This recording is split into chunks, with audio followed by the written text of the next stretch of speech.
नमस्कार दोस्तों। नम नमस्कार दोस्तों, कैसे हैं आप सभी। मैं विष्णु कुमार आप सभी का अपने YouTube चैनल के इस वीडियो पर हार्दिक स्वागत करता हूं। दोस्तों, जैसा कि आप सभी को पता है कि कल आप लोगों का हिंदी का एग्ज़ाम होने वाला है। दोस्तों, कल 19 अक्टूबर को जो 11th का मंथली एग्ज़ाम बिहार बोर्ड द्वारा होने वाला है वो दोस्तों होने वाला है हिंदी सब्जेक्ट का। दोस्तों, हिंदी सब्जेक्ट से संबंधित जो भी ऑब्जेक्टिव प्रश्न हैं उन सभी प्रश्नों का आंसर मैं आप सभी को इस वीडियो के माध्यम से बताऊंगा। यह पेपर दोस्तों 100% ओरिजिनल है। आप लोग इस पेपर में बताए गए कुल जितने सारे प्रश्न हैं उनके आंसर को याद कर लीजिएगा। तो आइए बिना देर किए स्टार्ट करते हैं अपने आज के इस वीडियो क्लासेज को।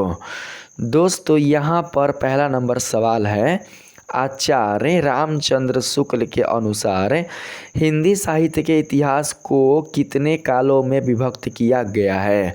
तो दोस्तों, इसका सही जवाब होगा 4। ठीक है, 4 कालों में विभक्त किया गया है। ऑप्शन नंबर सी को सेलेक्ट कर लेंगे। 2 नंबर सवाल में कहा जा रहा है दोस्तों, विद्यापति की काव्य भाषा है। आप लोगों को बताना है कि विद्यापति की काव्य भाषा कौन सी है। दोस्तों, विद्यापति की काव्य भाषा मैथिली है, इसलिए इसका सही जवाब ऑप्शन नंबर ए होगा। 3 नंबर सवाल में कहा गया है भक्ति काल का समय है। दोस्तों, आप लोगों को बताना है कि भक्ति काल का समय कहां से कहां तक है। ठीक है, तो दोस्तों 3 का जो सही आंसर है वो है 14वीं सदी के मध्य से 17वीं सदी के मध्य तक है। ठीक है, तो इसका सही जवाब हो जाएगा option number C. Option number C को सेलेक्ट कर लेंगे। 4 नंबर सवाल में है महाभारत किस संज्ञा का उदाहरण है। दोस्तों, महाभारत जातिवाचक संज्ञा का उदाहरण है, इसलिए इसका सही जवाब होगा ऑप्शन नंबर ए। ठीक है, 5 नंबर सवाल में पूछा जा रहा है दोस्तों, जो करेगा सो भरेगा। यहाँ जो सो किस सर्वनाम का उदाहरण है। दोस्तों, जो सो जो है वो दोस्तों निजवाचक सर्वनाम का उदाहरण है। ठीक है, इसलिए 5 का सही आंसर ऑप्शन नंबर ए होगा। ठीक है, यहाँ पर दोस्तों हम लोग निज नहीं लेंगे, निश्चय लेंगे। ठीक है, निश्चयवाचक सर्वनाम। दोस्तों, निश्चयवाचक सर्वनाम इस प्रश्न का राइट आंसर होगा। आगे है 6 नंबर में पूछा जा रहा है, 6 नंबर में गाय काली है, इस वाक्य में विशेष क्या है। आपको दोस्तों बताना है कि गाय काली है, इस वाक्य में विशेष क्या है। दोस्तों, इस वाक्य में विशेष गाय है। विशेष क्या है? विशेष दोस्तों गाय है और विशेषण काली है। ठीक है, इसलिए इसका सही जवाब होगा ऑप्शन नंबर ए। अगर विशेषण पूछेगा ना विशेषण क्या है, तो दोस्तों विशेषण काली हो जाएगा, लेकिन हमें यहाँ पर पूछा गया है विशेष, इसलिए इसका सही जवाब होगा गाय। ठीक है, 7 नंबर सवाल में यहाँ पर पूछा जा रहा है अधिकरण कारक की विभक्ति निम्न में से कौन है। आप लोगों को अधिकरण कारक की विभक्ति बताना है। दोस्तों, 7 का सही जवाब होगा ऑप्शन नंबर बी, में पर। ठीक है, ऑप्शन नंबर बी को सेलेक्ट कर लेंगे। यहाँ पर बात करते हैं 8 नंबर में। 8 नंबर सवाल में है र का उच्चारण स्थान है। र का उच्चारण स्थान क्या है दोस्तों? र का उच्चारण स्थान दोस्तों जो होता है वो होता है दोस्तों मूर्धा। ठीक है, र का दोस्तों मूर्धा नहीं होगा। ठीक है, र का दोस्तों होता है यहाँ पर य र लवा है ना, तो दोस्तों कंठ नहीं होगा, तालु नहीं होगा, मुर्दा होगा। मुर्दा होगा दोस्तों, यहाँ पर हम मुर्दा को सेलेक्ट कर लेंगे। ठीक है, आप लोग याद रखिएगा। 9 नंबर सवाल में दोस्तों यहाँ पर पूछा जा रहा है र में कोई गलती नहीं है, य र ल व, हाँ मुर्दा ही होगा, मुर्दा सही होगा। यहाँ पर हम बात करते हैं 9 नंबर में। 9 नंबर सवाल में कहा गया है अयोगवाह वर्ण कहलाते हैं। दोस्तों अयोगवाह जो वर्ण है वो कहलाते हैं अन अ। अन अ को अयोगवाह वर्ण कहा जाता है, ठीक है। इसलिए इसका सही जवाब ऑप्शन नंबर सी होगा। 10 नंबर सवाल में है दही शब्द किस लिंग का उदाहरण है, ठीक है। दोस्तों दही शब्द स्त्रीलिंग लिंग का उदाहरण है, इसलिए इसका सही जवाब है ऑप्शन नंबर बी होगा। 11 नंबर सवाल में है दोस्तों निम्नलिखित में से अल्प विराम चिन्ह कौन है। दोस्तों निम्नलिखित में से जो अल्प विराम चिन्ह है वो है कोमा, यानी कि option number D. Option number D इस प्रश्न का राइट आंसर होगा। 12 नंबर सवाल में कहा गया है दोस्तों राम धीरे धीरे टहलता है। इस वाक्य में धीरे धीरे क्या है बताइए। दोस्तों इस वाक्य में जो धीरे धीरे है ना वो दोस्तों क्रिया विशेषण है, ठीक है। इसलिए इसका सही जवाब ऑप्शन नंबर सी होगा, क्रिया विशेषण। यहाँ पर बात करते हैं 13 नंबर सवाल में। 13 नंबर में कहा गया है शब्द शक्ति के कितने प्रकार हैं। आप लोगों को बताना है कि शब्द शक्ति के प्रकार कितने होते हैं। दोस्तों शब्द शक्ति के प्रकार 3 होते हैं, ठीक है। ऑप्शन नंबर बी इसका राइट आंसर होगा। 14 नंबर सवाल में यहाँ पर दोस्तों पूछा गया है रस की संख्या है। रस की संख्या आपसे पूछा गया है। दोस्तों यहाँ पर बिल्कुल भी ऑप्शन देवे नहीं किया है। दोस्तों ऑप्शन हमसे छूट गया है, ठीक है। मिस्टेक से हमसे ऑप्शन छूट गया है। प्रश्न में पूछा गया है रस की संख्या है। दोस्तों रस की संख्या 9 है, ठीक है।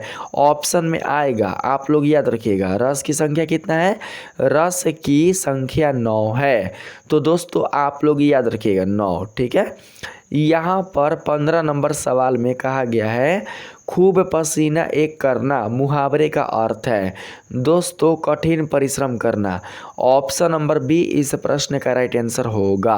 16 नंबर सवाल में है रामचंद्र शुक्ल का जन्म कब हुआ था। आप लोगों को रामचंद्र शुक्ल का जन्म बताना है, ठीक है।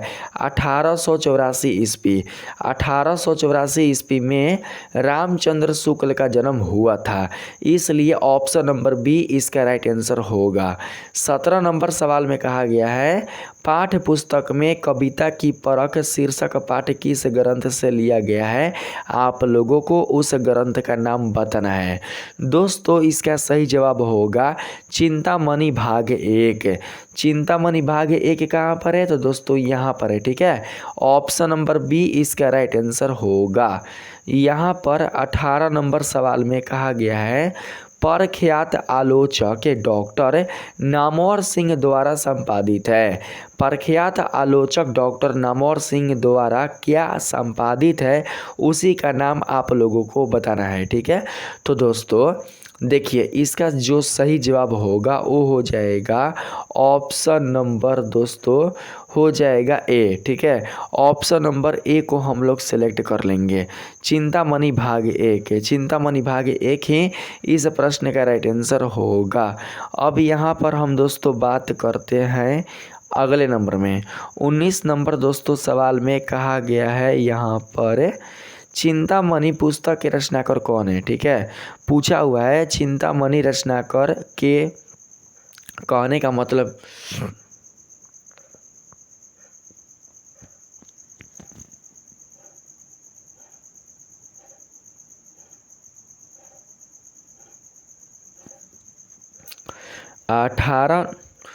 अठारह नंबर सवाल है प्रख्यात आलोचक डॉक्टर नामवर सिंह द्वारा संपादित है। दोस्तों 18 नंबर सवाल में है प्रख्यात आलोचक डॉक्टर नामवर सिंह द्वारा संपादित है।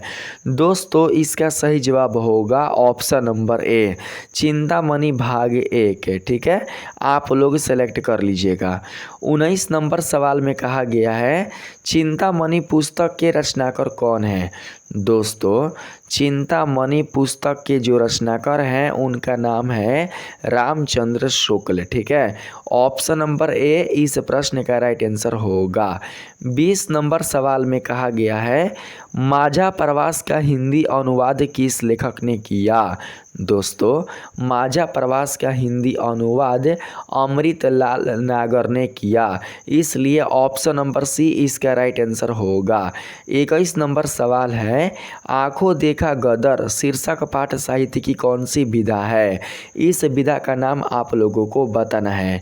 21 का सही जवाब होगा समस्मरण। ठीक है, समस्मरण ही इस प्रश्न का राइट आंसर होगा।